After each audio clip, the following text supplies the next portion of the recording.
Olha, nos estúdios do JMV-TV, nós estamos recebendo o deputado federal Ismael dos Santos. Grande prazer para ele falar um pouquinho do seu trabalho em Brasília, de recursos para a nossa região, para o nosso município. Deputado, muito bom dia. Bom dia, satisfação comentar a Lara e a toda a equipe. Obrigado pela acolhida aqui na sede deste meio de comunicação tão importante para o Médio Vale do Itajaí. E estar em Timbó, para mim, é também um momento de nostalgia. Por quê? Porque foi aqui que o meu papai, que já partiu aos 90 anos, mas foi aqui que ele começou sua carreira ministerial. Ele era pastor evangélico e aqui foi a primeira paróquia que ele atendeu. Aqui nasceram 3 irmãos meus, inclusive um, e por isso talvez esse dado emotivo, que se chamou Ismael dos Santos. Com 5 dias ele foi a óbito, infelizmente.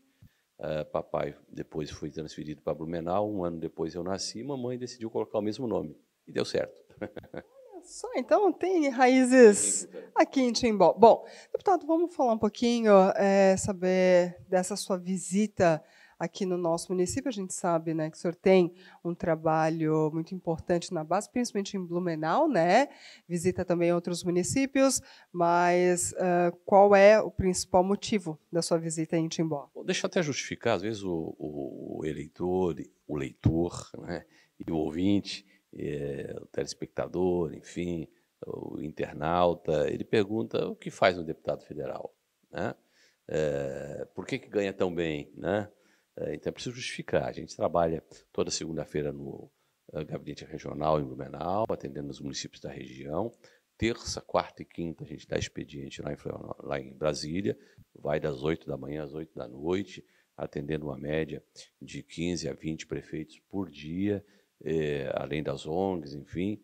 E sexta, sábado, domingo a gente roda o estado. Eu faço uma média de 10 mil quilômetros por mês, todos os meses, isso já há 12 anos como deputado estadual e agora muito mais como deputado federal, buscando atender as demandas, visitar as câmaras de vereadores, as prefeituras. Mas, deputado, sábado e domingo, as prefeituras abrem as portas para nos ouvir, para nos receber, sobretudo quando a gente leva as emendas impositivas, né? Então, é essa a nossa missão, de poder estar na ponta ouvindo, e é um prazer poder estar aqui hoje com o nosso vice-prefeito Tucci, ouvindo as demandas. Fizemos já um roteiro em alguns meios de comunicação, e principalmente no Hospital Oasi, para ouvir da presidência, da diretoria do hospital, quais são os grandes desafios nessa área de saúde, para efetivamente colocarmos no orçamento de novembro, né, conforme os projetos do hospital, recursos para a cidade de Timbó. Nosso Hospital Oasi vem crescendo, né, a gente sabe, então pode vir recurso. Se tiver o projeto, tem recurso. Sem dúvida. Eu quero, inclusive, parabenizar a direção pelo empreendedorismo, né, num momento ainda caótico da economia brasileira, mas vejo o hospital investindo, inclusive numa torre aí de 8 andares. Isso nos enche de orgulho, como um deputado da região, ver esse investimento na saúde, que é um dos grandes gargalos ainda do nosso país. E nós queremos estar lá com muita seriedade, e há aqui um ponto positivo, porque 50% das emendas dos deputados, as chamadas emendas impositivas, né, aquelas que efetivamente o governo tem que pagar, 50% tem que ser para a área da saúde. Então, isso facilita muito esses convênios que a gente pode fazer com os hospitais. Deputado, terça, quarta e quinta, seu trabalho é em Brasília, um trabalho que a gente sabe é importante. Qual o balanço que o senhor faz nesses primeiros 61 dias? 61 dias. Perfeito. 2 meses de Câmara Federal. Eu tinha um certo receio, Lara, porque lá sempre se dizia, rezava a lenda, que existia o alto e o baixo clero. Mas isso é falácia. O que existe é você se relacionar. Você efetivamente está presente. Eu sempre digo, primeiro discutindo os grandes temas nacionais, buscando se relacionar com os pares, né, os deputados, são 513, né, com os ministros. A gente tem feito isso. Essa semana estivemos com 3 ministros, juntamente, inclusive, com o governador Jorginho e a bancada catarinense, discutindo coisas pontuais para Santa Catarina. A questão das estradas, a questão do marco temporal, que diz respeito muito a Santa Catarina, 23 municípios serão prejudicados na Santa Catarina se o marco temporal for aprovado, isto é, o limite de terras indígenas, com todo respeito aos nossos indígenas, mas é preciso que se tenha bom senso nessa hora, afinal de contas, o agricultor que adquiriu a sua terra há 40, 50, 100 anos, não é, está lá há tanto tempo, não pode simplesmente ser despejado assim. É preciso bom senso nesse momento do STF. Uma outra questão que discutimos, estivemos com o ministro da Pesca. O Santa Catarina é hoje o segundo estado maior produtor no país de peixes, exportador de peixes. Então, a importância da pesca, tanto a pesca industrial quanto a pesca artesanal. E saiu agora a normativa do Ministério do Meio Ambiente, prejudicando colônias de pescadores, mais de 40 colônias em Santa Catarina, na questão da tainha, por exemplo. Então, foi preciso discutir com ele alguns parâmetros, algumas métricas que são feitas pelo Ministério do Meio Ambiente junto com o Ministério da Pesca. Uma outra questão ligada ao Ministério da Pesca é a tal da aquicultura, isto é, aqueles peixes de água doce. Santa Catarina também é o segundo estado, só perde para Paraná na produção de tilápia, por exemplo. Inclusive aqui em Timbó, nós temos 30 mil agricultores de Santa Catarina que dependem da agricultura. Daí a importância desse setor para Santa Catarina. Então, eu diria que, além dos temas, você tem que ter muito relacionamento, né? E terceiro, é claro, buscar recursos nas emendas impositivas para os nossos municípios. É isso que nos motiva a estar em Brasília. O senhor faz parte da Comissão da Educação, né? Junto com o senhor, o deputado Pedro Kizar.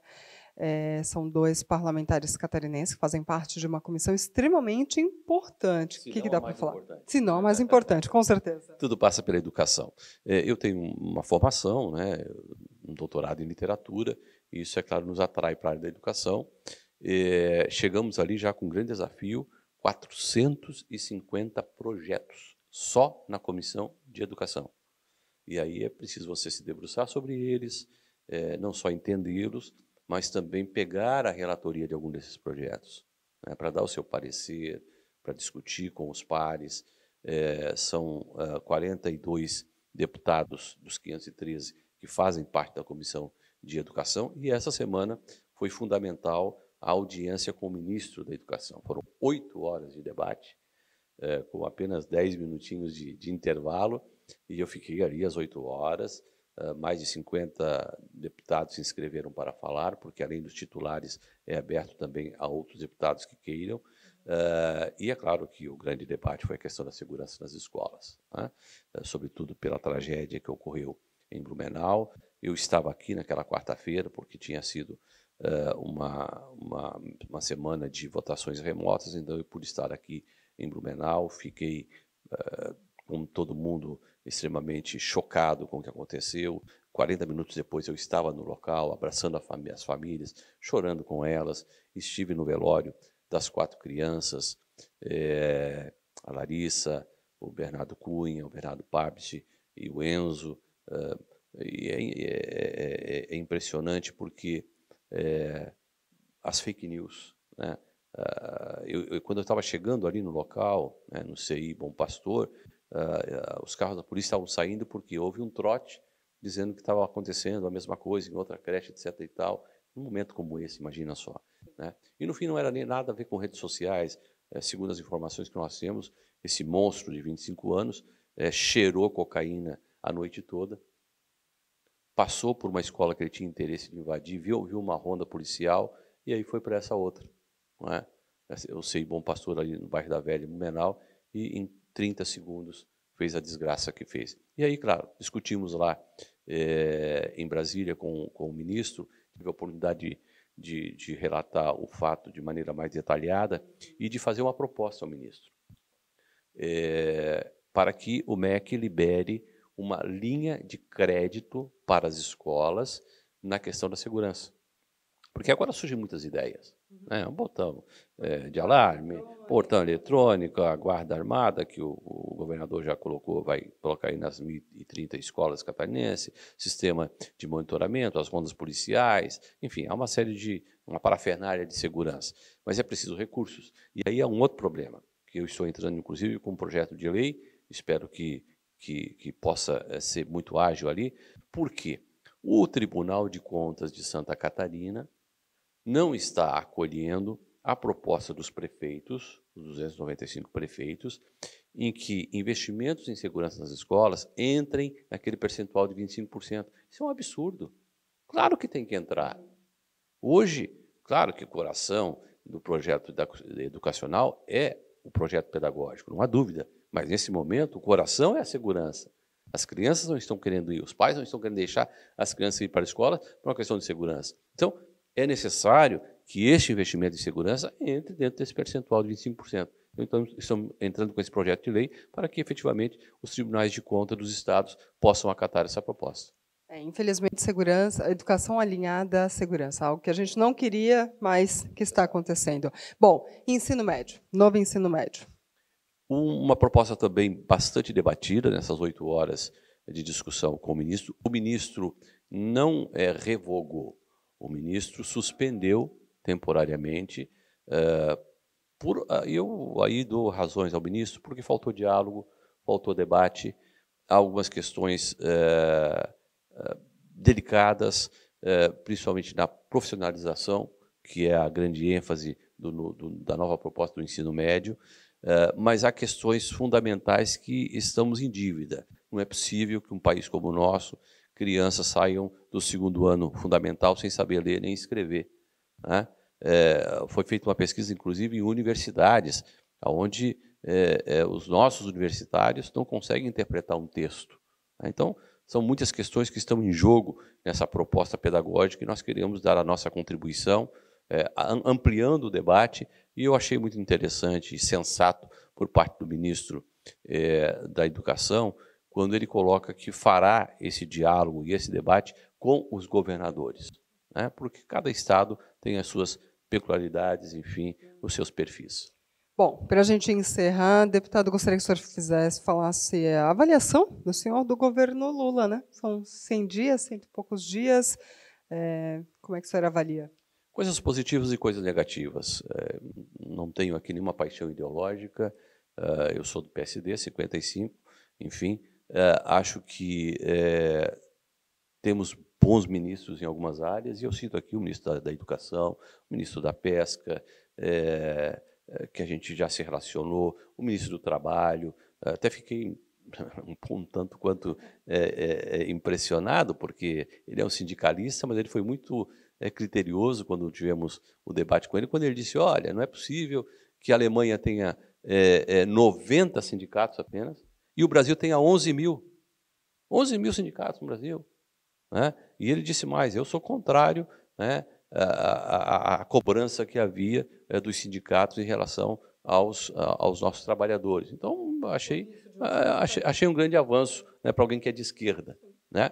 O que eu vejo de negativo? Acho que o presidente Lula, e vai um conselho aqui, se ele, por favor, chegar esse vídeo até ele, né, saia do palanque. Saia do palanque. Vamos gestar esse Brasil, gerenciar esse país, né? Vamos virar essa página ideológica. É hora, efetivamente, de ter cautela, de ter sapiência, de ter sensibilidade, serenidade, não é? Não governar com o fígado. Vamos esquecer o que ficou para trás, vamos olhar para frente. O Brasil precisa realmente de gestão. Deputado, quero agradecer essa visita aos estúdios do JMV TV. Muito obrigada. Satisfação, estamos lá buscando fazer mais e melhor por Santa Catarina.